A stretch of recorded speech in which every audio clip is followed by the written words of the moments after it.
প্রথমেই সবার আগে যার নাম আসে মারিয়াম, যার আলোচনা কোরআনের পৃষ্ঠায় পৃষ্ঠায় পাড়ায় পাড়ায় সুরায় সুরায় রয়েছে, বিভিন্ন জায়গায় জায়গায় আল্লাহ তাআলা করেছেন।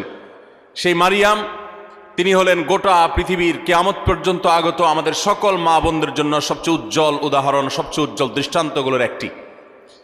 কোরআনে মারিয়ামের পাশাপাশি আমাদের মা, মুমিনদের মা উম্মুল মুমিনিন নবীপত্নী আয়েশা রাদিয়াল্লাহু তাআলা আনহা, তার সম্পর্কে সূরা নূরে কয়েকটি আয়াতে আল্লাহ রাব্বুল আলামিন আলোকপাত করেছেন।